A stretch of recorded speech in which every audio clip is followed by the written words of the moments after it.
जय हिंद मेरे प्यारे बच्चों, आप सभी को नमस्कार।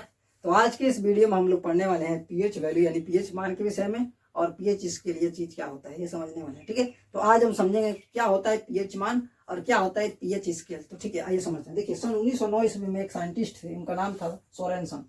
सन 1909 ईस्वी में एक वैज्ञानिक आते हैं जिनका नाम था सोरेनसन। क्या नाम था भैया? सोरेनसन नाम था।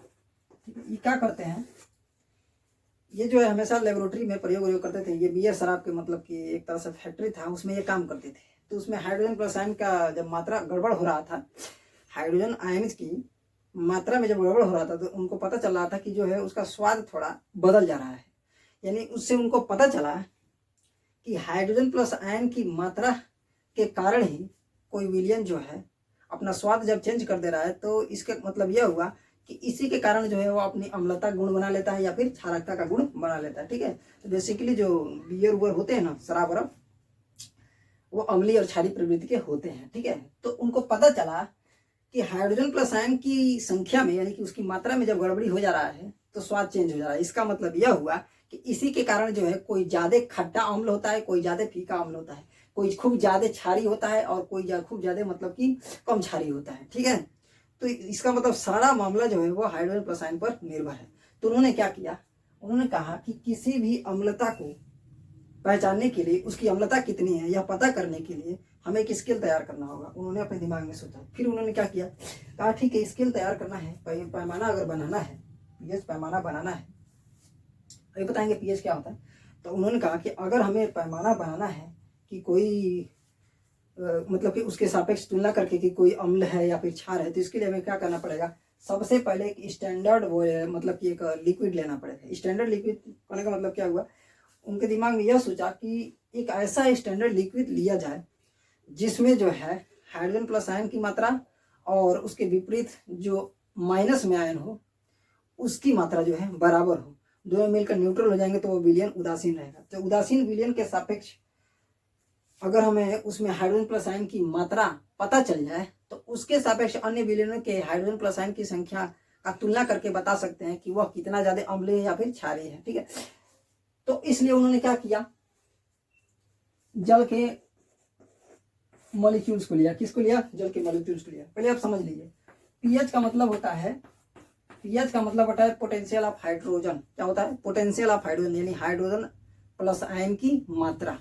पोटेंशियल का मतलब मात्रा, क्षमता, कितना ज्यादा मतलब कि है ऑफ हाइड्रोजन। ठीक है, तो पोटेंशियल ऑफ हाइड्रोजन को ही हम लोग पीएच कहते हैं। ठीक है, कितना किसी बिलियन हाइड्रोजन आयन की मात्रा है उसी को पोटेंशियल ऑफ हाइड्रोजन यानी पीएच कहते हैं। ठीक है, तो उन्होंने क्या किया कि पीएच स्केल तैयार करने के लिए एक स्टैंडर्ड वॉल्यूम, एक स्टैंडर्ड मतलब कि लिक्विड लिया जिसका नाम है क्या, जल, पानी का अणु लिया।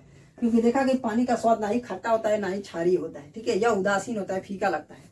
तो इसलिए जो है इसके सापेक्ष उन्होंने पीएच स्केल तैयार करने का निर्णय लिया। ठीक है, तो उन्होंने क्या किया, देखा 1 मोल पानी के अणु को लिया। कितने मोल लिया भैया? 1 मोल पानी के अणु को लिया। ठीक है, तो उसमें देखा उन्होंने कि 10⁻7 मॉलिक्यूल के सापेक्ष एक हाइड्रोजन प्लस आयन जो है क्या हो रहा है, आयनित हो रहा है।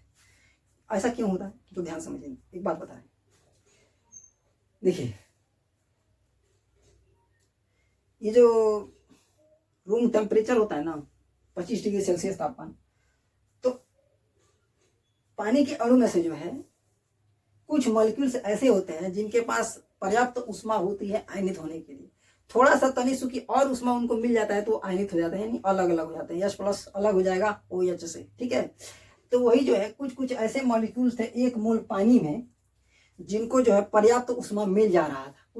कुछ मॉलिक्यूल्स ऐसे थे जो कमरे के तापमान पर पा करके अलग हो जा रहे थे। ठीक है, तो क्या किया कि टोटल आप 1 मोल पानी के अणु को नीचे रखा। ठीक है, या नीचे रखा, और जितने आयनित हो चुके जितने आयनित हो चुके पानी के अणु थे उनको ऊपर रखा।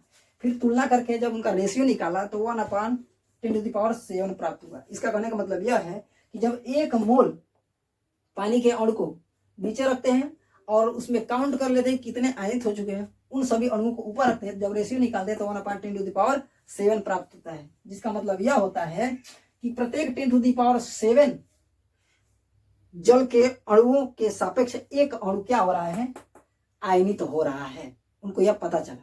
तो कितना गाढ़ा हो रहा है, एक अणु आयनित हो रहा है, यानी जल का एक अणु जब आयनित होगा तो उसमें हाइड्रोजन भी एक होगा ना, हाइड्रोजन प्लस आयन भी एक होगा, और OH माइनस आयन भी एक होगा, होगा कि नहीं होगा। ठीक है, तो हमें इससे कोई मतलब नहीं है, हमें गाढ़ापन देखना है H प्लस आयन का। किसका देखना है गाढ़ापन? H प्लस आयन का गाढ़ापन देखना है, इसलिए जो है हमें इससे कोई मतलब नहीं है। तो ध्यान दीजिए, 10⁷ H2O के सापेक्ष एक जल का अणु क्या हुआ है? टूटा है, यानी कि H प्लस अलग हो गया है OH माइनस आयन से। एक जल का अणु अलग हो चुका है, माने टूट चुका है। कितने के सापेक्ष? प्रत्येक 10⁷ जल के अणुओं के सापेक्ष जो है एक मॉलिक्यूल जल का टूटा है, तो H प्लस आयन अलग हुआ है और OH माइनस आयन अलग हुआ है। तो हमें OH से थोड़ी ना कोई जरूर हमें OH माइनस आयन से थोड़ी ना कोई मतलब है, हमें मतलब है इससे।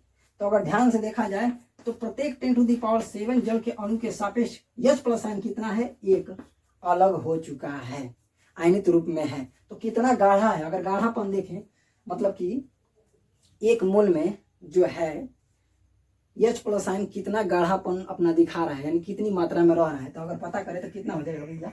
भाग देंगे तो 0 कितना होगा? 1 2 3 4 5 6 और ये 1 7। देखिए, उनको पता चला कि एक मोल पानी के अणु में जो है हाइड्रोजन प्लस आयन की मात्रा कितना होता है? इतना ही होता है, इतना ग्राम होता है। देखिए कितना कम है, कम है कि नहीं है? इतना ज्यादा कम होने के कारण ही हाइड्रोजन प्लस आयन की मात्रा,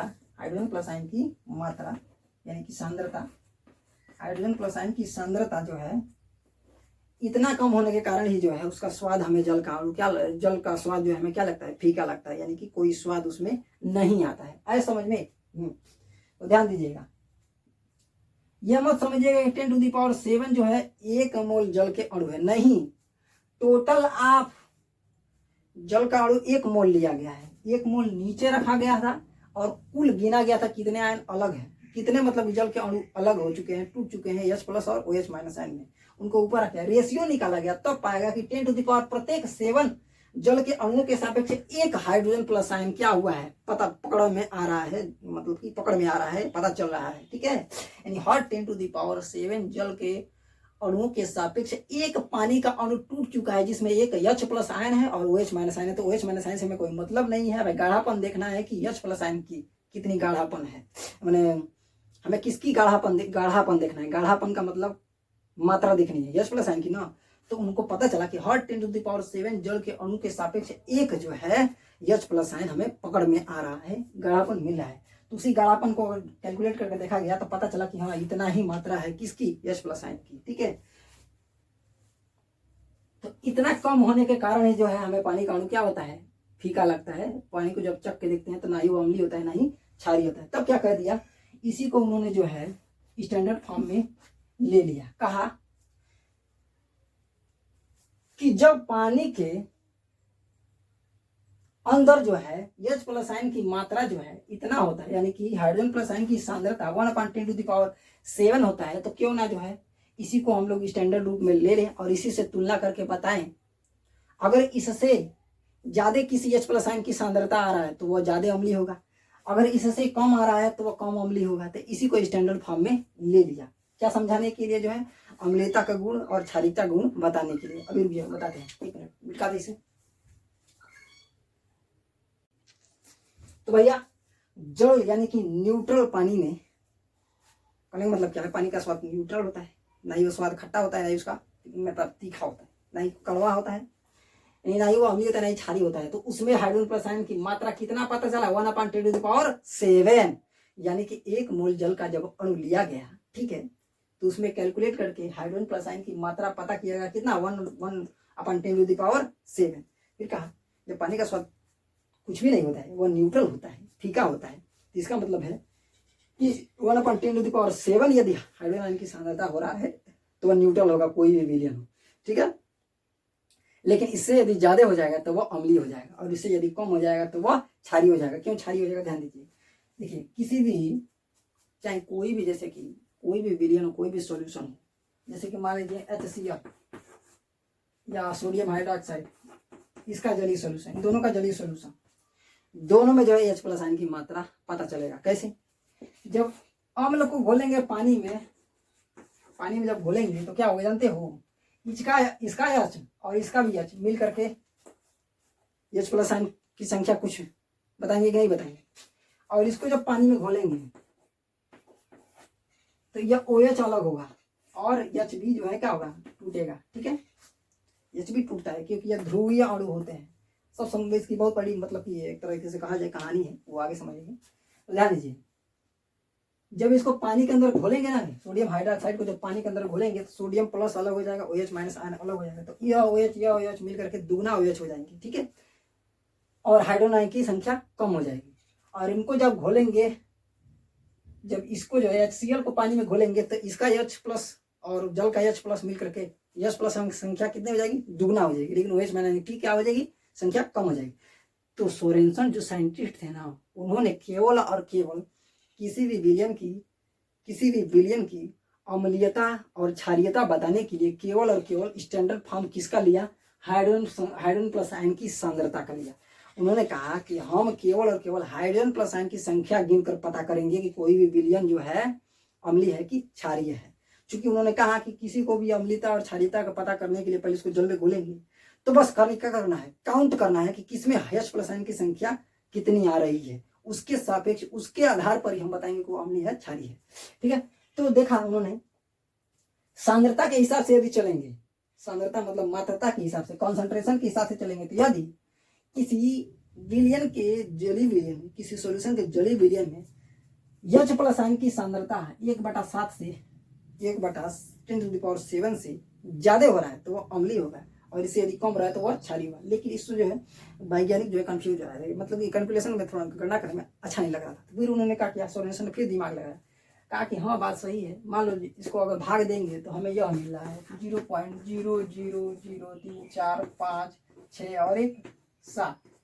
तो अगर ऐसे नंबर का कैलकुलेशन करेंगे, गणना करेंगे तो थोड़ा मुश्किल होगा, समस्या होगा। तो फिर उन्होंने कहा दिमाग लगाया, कहा कि हम इस नंबर को पूर्णांक में कन्वर्ट करते हैं, ये 1/10⁷ को कोई एक पूर्णांक नंबर में कन्वर्ट कर देते हैं, जिससे जो है कैलकुलेशन करने में आसानी होगा। तो फिर उन्होंने क्या किया, कहा हम इसका जो है माइनस लॉगरिथम ले रहे हैं। क्या रही?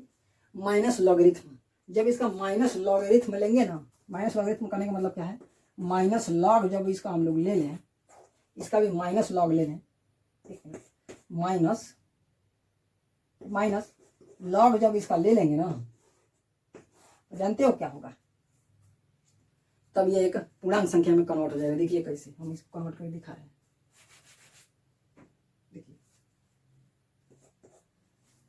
माइनस लॉग ले लिया, 10⁻⁷ से ऊपर जाएगा तो 10⁻⁻7 हो जाएगा। ठीक है, अब ध्यान दीजिए, ये माइनस को सेम टू सेम रहने देंगे, ये -7 है, आगे आ जाएगा। ठीक है, क्योंकि लॉग का यही रूल है। ठीक है, ये माइनस इसका पहले से ही है और ये -7 आगे आ गया। ठीक है, ओके, अब बच गया क्या? लॉग में क्या बच गया? 10। तो हर एक लॉग के अपना भी एक नीचे वाला बेसवा वाला 10 होता है। ठीक है, तो लॉग का रूल कहता है कि यदि आगे भी सेम नंबर हो और नीचे बेस वाला भी वही सेम नंबर हो तो ये मिल करके 1 हो जाते हैं। ये पूरा का वैल्यू क्या हो जाएगा? 1 हो जाएगा। तो जब पूरा का वैल्यू 1 हो जाएगा तो -7 × 1 कैलकुलेट कर देंगे, क्या हो जाएगा? 7। तो इस तरीके से उन्होंने कहा कि चूंकि जब इस तरीके से जो है यह वैल्यू कैलकुलेट करने में यदि थोड़ा समस्या दे रही है तो हम क्या कर लेते हैं, इसको कन्वर्ट कर देते हैं एक पूर्णांक संख्या में। तो उन्होंने माइनस लॉग ले लिया। क्या? जल के जो हाइड्रोजन प्लस आयन की सांद्रता आया ना, उसका उन्होंने माइनस लॉगरिथम ले लिया। ठीक है, तो जब माइनस लॉगरिथम लिया तो उनको क्या मिला? हाइड्रोजन प्लस आयन की सांद्रता का मान पूर्णांक में क्या मिला? 7 मिला। तो इसी को उन्होंने कहा पीएच वैल्यू। क्या कहा भैया? पीएच वैल्यू कहा। इसी को उन्होंने पीएच वैल्यू कहा।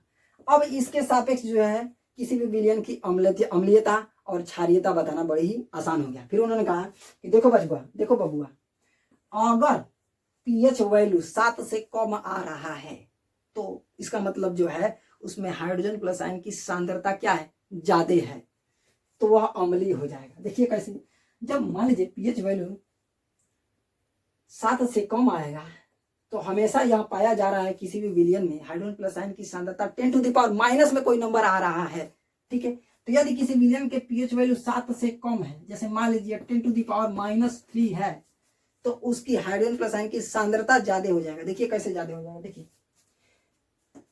हमें ध्यान यहाँ पे देखिए 10 टू द पावर -7 का मतलब क्या हुआ, 1/10 टू द पावर 7। इसका मतलब क्या हुआ 0.1 2 3 4 5 6 और ये 1।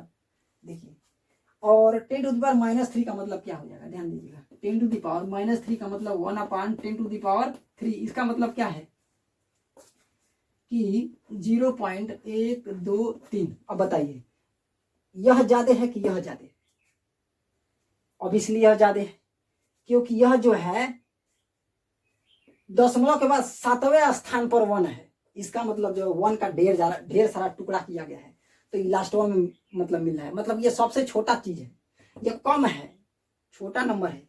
ऊपर वाले का बंटवारा 10 टू द पावर 7 टाइम्स हुआ है, तब जाकर के जो है या बहुत ही छोटा एक वैल्यू प्राप्त हुआ है। लेकिन यहाँ पर जो है 10 टू द पावर मात्र 3 टाइम्स ही 1 का क्या हुआ है, बंटवारा हुआ है। सीधी सीधे और बतलाएं तो देखिए यह 10वां 100वां हजारावां के बाद क्या था 10,000वां, फिर उसके बाद लाखवां के बाद 10 लाखवां। जब करोड़ टुकड़ा किया गया है ना एक का, तो उसमें पहला टुकड़ा जो मिला है वो यह है, कितना छोटा है। और इसमें देखिए एक का कितना टुकड़ा किया गया, 10वां 100वां हजारवां। मात्र एक के जो ऊपर वाला 1 है ना उसका 1000 टुकड़ा किया गया है, और 1000 टुकड़ा में से मात्र एक टुकड़ा ले लिया गया। तो ये बताइए 1000 टुकड़े में से एक टुकड़ा जो मिल रहा है वह ज्यादा है कि करोड़ टुकड़े में से एक टुकड़ा मिल रहा है वह ज्यादा है? यह ना ज्यादा है। तो इसलिए यहाँ पर जो है इसकी सांद्रता क्या हो जा रही है, हाइड्रोजन प्लस आयन की सांद्रता यदि 10 टू द पावर -3 मिल रहा है तो वह ज्यादा है कि नहीं है, किसके सापेक्ष, पानी के हाइड्रोजन प्लस आयन की सांद्रता के सापेक्ष। समझ में आया? तो पीएच वैल्यू यदि 7 से कम हो जा रहा है, इसका मतलब जो है सांद्रता क्या हो जा रहा है, ज्यादा हो जा रहा है, ठीक है। तो जब जल के अंदर के हाइड्रोजन प्लस आयन की सांद्रता के सापेक्ष यह ज्यादा हो जा रहा है, तो इसका मतलब क्या है, उसमें हाइड्रोजन प्लस आयन की मात्रा ज्यादा है, ठीक है। जब सांद्रता ज्यादा है तो हाइड्रोजन प्लस आयन की मात्रा ज्यादा है, तो इसलिए जो है वह विलयन अम्लीय होगा। तो उन्होंने डायरेक्ट कहा कि 7 से यदि पीएच मान कम है तो वह उसमें जो हाइड्रोजन प्लस आयन की सांद्रता यानी मात्रा ज्यादा है, इसलिए वह क्या है, अम्लीय होगा। क्या होगा भैया, अम्लीय होगा।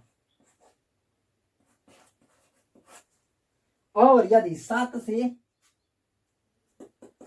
यदि पीएच वैल्यू 7 से अधिक आ रहा है तो वह विलयन क्षारीय होगा। क्या होगा, क्षारीय होगा। अब इसको विस्तार से नहीं समझाएंगे, नहीं तो आप कंफ्यूज हो सकते हैं, ठीक है। क्योंकि फिर पानी वानी घोलवाना पड़ेगा, फिर उसमें काउंट करवाना पड़ेगा, ये गड़बड़ हो जाएगा, ठीक है। तो बस शॉर्ट ट्रिक में ही समझाना चाहिए आप लोग, ओके। तो ध्यान दीजिए, एक तरीके से शॉर्ट तरीके से हम समझा रहे हैं। पीएच वैल्यू किसी विलयन में पीएच वैल्यू 7 से क्या है, कम है। पीएच वैल्यू क्या है, 7 से कम है, तो वह अम्लीय होगा। वह क्या होगा, कोई भी विलयन क्या होगा, वह अम्लीय होगा, ठीक है। और यदि पीएच वैल्यू 7 से ज्यादा है तो वह क्या होगा भैया, क्षारीय होगा, ठीक है। इसी तरीके से उन्होंने पीएच स्केल तैयार कर दिया। अंडरस्टैंड, समझ में आया? उम्मीद है समझ में आया होगा। चलिए बोलिए।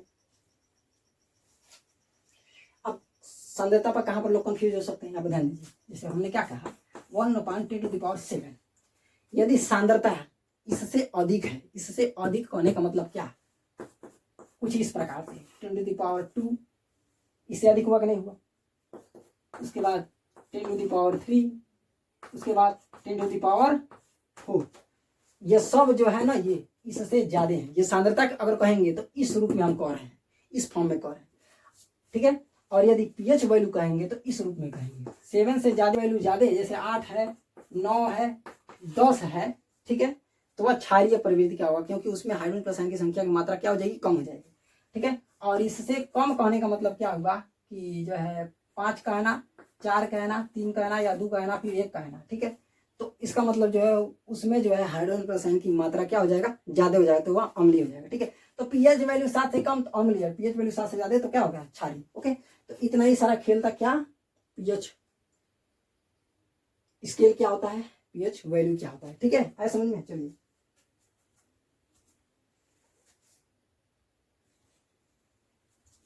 तो इस तरीके से सोरेनसन ने जो है पीएच स्केल तैयार किया। उसमें क्या कहा, एक स्केल बनाया, एक पैमाना बनाया कुछ इस प्रकार से, ठीक है, ओके। और इसमें बीच में जो है 7 नंबर को डिनोट किया। क्या क्या डिनोट किया, ठीक है। फिर उन्होंने जो है एरो इधर की तरफ खींचा और दूसरा एरो इधर की तरफ खींचा और कहा यदि किसी भी विलयन में हाइड्रोजन या सीधे उन्होंने कहा कि यदि किसी विलयन का पीएच वैल्यू 7 से कम आ रहा है तो वह क्या होगा, अम्लीय होगा।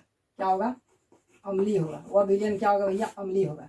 और यदि किसी विलयन का पीएच मान, ठीक है, हमेशा एक पूर्णांक संख्या में आएगा पीएच मान, याद रखिएगा। तो यदि पीएच मान जो है 7 से अधिक हो रहा है तो वह क्या होगा, क्षारीय होगा, ठीक है।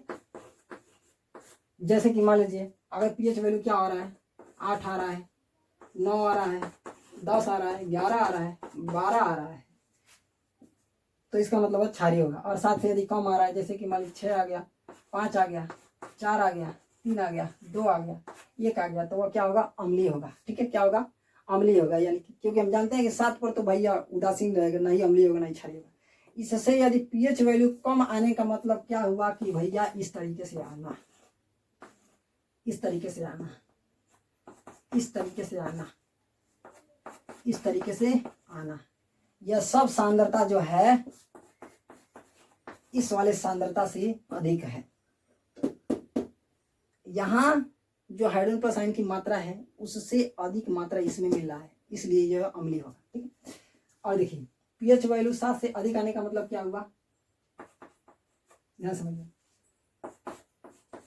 खूब ज्यादा बंटवारा, 1 का और ज्यादा बंटवारा, 1 का और ज्यादा बंटवारा, यानी और हाइड्रोजन प्लस आयन की मात्रा कम हो गया।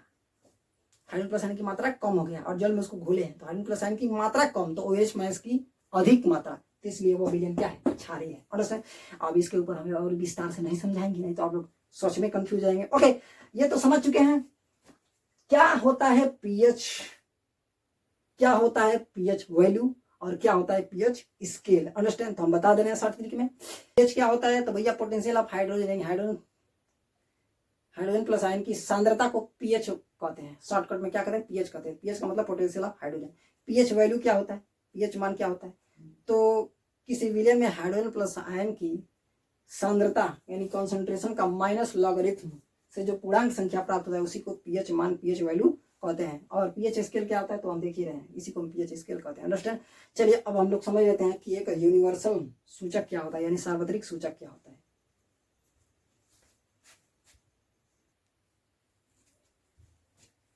अब ध्यान से समझिए, देखिए सार्वत्रिक सूचक क्या चीज है। देखिए एक साथ जब ढेर सारे सूचकों को मिला दिया जाए तो जो सूचक तैयार होता है उसको सार्वत्रिक सूचक कहते हैं। इसको सार्वत्रिक सूचक दरअसल कहते क्यों है, क्योंकि यह जो होता है हर एक पीएच वैल्यू को बतलाने, हर एक पीएच मान पर जो है इंडिकेट करने का काम करता है कि यह अम्ल है कि क्षार है। हर एक कोई भी पीएच वैल्यू वाला मतलब कि सॉल्यूशन लाइए, इसके ऊपर डालिए तो ये अपना इंडिकेट कर, अपने आप को परिवर्तित करके, इंडिकेट करके, अपने रंग को कलर चेंज करके फटाक से बता देगा कि यह अम्ल है कि क्षार है। लेकिन ये जो है कुछ ही पीएच रेंज के तहत ही यह अम्ल या क्षार को पहचान सकते हैं। क्योंकि अगर 5.5 से कम यदि पीएच वैल्यू किसी का प्राप्त हो गया, किसी विलयन का है, तो लिटमस पेपर जो है उसको बता नहीं पाएगा, अपने आप में चेंज करके नहीं बता पाएगा कि यह जो है अम्ल की क्षार है। अगर 7.4 से किसी का पीएच वैल्यू ज्यादा है तो लिटमस पेपर नहीं बता पाएगा। उसी प्रकार देखिए लिटमस पेपर, मेथिल ऑरेंज और फिनाप्थेलिन ये जो थे कुछ पीएच वैल्यू के रेंज में ही जो है इंडिकेट कर सकते थे, मतलब कि किसी विलयन को बता सकते थे कि वह अम्ल है कि क्षार है। इन रेंज से यदि अधिक या फिर कम हो रहा था तो यह जो है इंडिकेट करके नहीं बता पा रहे थे कि वह अम्ल है कि क्षार है। इसीलिए जो है सार्वत्रिक सूचक को लाना अनिवार्य हो गया। तो सार्वत्रिक सूचक को बनाया कैसे गया, इन्हीं को क्या कर दिया, मिला दिया गया। क्या किया, मिला दिया गया, आपस में मिला करके जो है और भी मतलब कि अन्य सूचकों को भी मिला करके एक सार्वत्रिक सूचक तैयार कर दिया गया, यूनिवर्सल सूचक तैयार कर दिया गया। और यह सूचक जो होता है हर एक प्रकार के पीएच मान पर जो है अपने कलर को चेंज करके, इंडिकेट करके एक तरीके से बताता है कि वह अम्ल है कि क्षार है। तो इसलिए क्या किया गया, सार्वत्रिक सूचक को बनाया गया। ओके, तो हम जानते हैं पीएच स्केल में जो पीएच मान का जो रेंज होता है वह 0 से लेकर के 14 तक होता है, ठीक है। 7 से यदि पीएच वैल्यू कम है तो वह अम्ल होगा, 7 से यदि अधिक है तो क्षार होगा। तो किस प्रकार से आखिर जो है सार्वत्रिक सूचक जो है पीएच वैल्यू यदि 0 होगा तो अपना रंग क्या बनाएगा, 1 होगा तो अपना रंग क्या बनाएगा, 9 होगा तो क्या रंग बनाएगा, 10 होगा तो क्या रंग बनाएगा, 13 होगा तो क्या रंग कलर चेंज करके अपने आप को कलर को चेंज करके बताएगा कि वो अम्ल है कि क्षार है, ठीक है, तथा उसका पीएच मान कैसा है। तो सार्वत्रिक सूचक में जो है पूरा एक पट्टी बना दिया गया है, कलर का हर एक पीएच मान पर जो है सार्वत्रिक सूचक कौन सा रंग दिखाता है वह रंग रख करके पट्टी तैयार कर दिया गया है, ठीक है। उस पट्टी की तुलना यदि करके देख रहे हैं कि यह जो है, जैसे मान लीजिए यहाँ 4 पर है नारंगी, कौन सा कलर है पीएच, मतलब कि जैसे मान लीजिए एक सार्वत्रिक सूचक लिया, किसी विलय में डाल दिया, ठीक है, तो नारंगी कलर आ रहा है, तो नारंगी कलर की तुलना देखेंगे, कहाँ नारंगी है, तो पता चला यहाँ पर नारंगी है, देखेंगे ओ पीएच मान 4, यानी इसका मतलब जो है जिसमें डुबाने पर सार्वत्रिक सूचक का रंग नारंगी हो गया है उसका पीएच वैल्यू क्या है, 4 है। तो इससे 2 फायदा हुआ। पहली बात क्या कि जो है पट्टी को देख करके हम पता कर सकते हैं कि जो है वह अम्ल है कि क्षार है। दूसरा बात उस विलयन का जो है पीएच मान कितना है, तो सार्वत्रिक सूचक से यह फायदा हो जाता है, ठीक है। तो आइए समझते हैं कि जो है सार्वत्रिक सूचक यानी यूनिवर्सल सूचक जो होता है किस पीएच मान पर अपने अंदर कौन सा कलर चेंज करता है। तो ध्यान रखिएगा, 0 पर गहरा लाल होता है, 0 पर क्या होता है गहरा लाल, 1 पर भी लाल होता है, 2 पर भी लाल होता है, 3 पर नारंगी लाल होता है, 4 पर होता है नारंगी, ठीक है, 5 पर होता है नारंगी पीला, क्या होता है 5 पर नारंगी पीला, 6 पर होता है हरा पीला, 7 पर कलर आ जाता है हरा, 8 पर आ जाता है हरा नीला, 9 पर आ जाता है नीला, 10 पर आता है गहरा नीला, 11 और 12 पर आता है क्या गुलाबी, क्या आता है ये, क्या आता है गुलाबी, और 13 और 14 पे आता है बैगनी कलर। आया समझ में, इसको लिख लीजिएगा, ठीक है। एक बार और बता दें, चलिए ये जो है इंडिकेट कर सकते थे, मतलब कि किसी विलयन को बता सकते थे कि वो अम्ल है कि क्षार है। इन रेंज से यदि अधिक या फिर कम हो रहा था तो यह जो है इंडिकेट करके नहीं बता पा रहे थे कि वो अम्ल है कि क्षार है। इसीलिए जो है सार्वत्रिक सूचक को लाना अनिवार्य हो गया। तो सार्वत्रिक सूचक को बनाया कैसे गया, इन्हीं को क्या कर दिया, मिला कर दिया गया। क्या किया, मिला दिया गया, आपस में मिला करके जो है और भी मतलब कि अन्य सूचकों को भी मिला करके एक सार्वत्रिक सूचक तैयार कर दिया गया, यूनिवर्सल सूचक तैयार कर दिया गया। और यह सूचक जो होता है हर एक प्रकार के पीएच मान पर जो है अपने कलर को चेंज करके इंडिकेट करके एक तरीके से बताता है कि वह अम्ल है कि क्षार है। तो इसलिए क्या किया गया, सार्वत्रिक सूचक को बनाया गया। ओके, तो हम जानते हैं पीएच स्केल में जो पीएच मान का जो रेंज होता है वह 0 से लेकर के 14 तक होता है, ठीक है। 7 से यदि पीएच वैल्यू कम है तो वह अम्ल होगा, 7 से यदि अधिक है तो क्षार होगा। तो किस प्रकार से आखिर जो है सार्वत्रिक सूचक जो है पीएच वैल्यू यदि 0 होगा तो अपना रंग क्या बनाएगा, 1 होगा तो अपना रंग क्या बनाएगा, 9 होगा तो क्या रंग बनाएगा, 10 होगा तो क्या रंग बनाएगा, 13 होगा तो क्या रंग, कलर चेंज करके अपने आप को कलर को चेंज करके बताएगा कि वो अम्ल है कि क्षार है, ठीक है, तथा उसका पीएच मान कैसा है। तो सार्वत्रिक सूचक में जो है पूरा एक पट्टी बना दिया गया है, कलर का हर एक पीएच मान पर जो है सार्वत्रिक सूचक कौन सा रंग दिखाता है वह रंग रख करके पट्टी तैयार कर दिया गया है, ठीक है। उस पट्टी की तुलना यदि करके देख रहे हैं कि यह जो है, जैसे मान लीजिए यहाँ 4 पर है नारंगी, कौन सा कलर है पीएच, मतलब कि जैसे मान लीजिए एक सार्वत्रिक सूचक लिया, किसी विलय में डाल दिया, ठीक है, तो नारंगी कलर आ रहा है, तो नारंगी कलर की तुलना देखेंगे, कहाँ नारंगी है, तो पता चला यहाँ पर नारंगी है, देखेंगे ओ पीएच मान 4, यानी इसका मतलब जो है जिसमें डुबाने पर सार्वत्रिक सूचक का रंग नारंगी हो गया है उसका पीएच वैल्यू क्या है, 4 है। तो इससे 2 फायदा हुआ। पहली बात क्या कि जो है पट्टी को देख करके हम पता कर सकते हैं कि जो है वह अम्ल है कि क्षार है। दूसरा बात उस विलयन का जो है पीएच मान कितना है, तो सार्वत्रिक सूचक से यह फायदा हो जाता है, ठीक है। तो आइए समझते हैं कि जो है सार्वत्रिक सूचक यानी यूनिवर्सल सूचक जो होता है किस पीएच मान पर अपने अंदर कौन सा कलर चेंज करता है। तो ध्यान रखिएगा, 0 पर गहरा लाल होता है, 0 पर क्या होता है गहरा लाल, 1 पर भी लाल होता है, 2 पर भी लाल होता है, 3 पर नारंगी लाल होता है, 4 पर होता है नारंगी, ठीक है, 5 पर होता है नारंगी पीला, क्या होता है 5 पर नारंगी पीला, 6 पर होता है हरा पीला, 7 पर कलर आ जाता है हरा, 8 पर आ जाता है हरा नीला, 9 पर आ जाता है नीला, 10 पर आता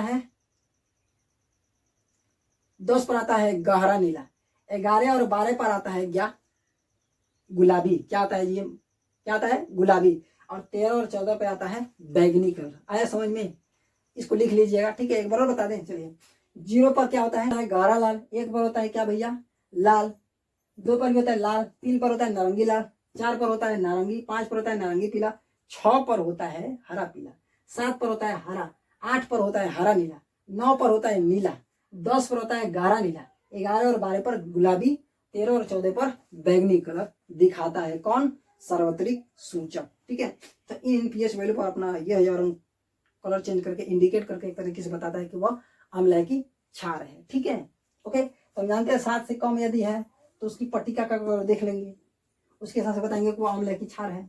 7 से यदि अधिक है तो उसकी पट्टिका का कलर अलग होगा, तो उसके तुलना करके हम बताएंगे कि वो क्या है क्षार है, क्या है क्षार है। ठीक है, तो 7 से कम अम्ल, 7 से अधिक क्षार। ठीक है, पट्टिका कलर यदि हरा है, हरा के बाद जितने भी कलर है उसके सापेक्ष तुलना करके देखेंगे तो वो अम्ल होगा।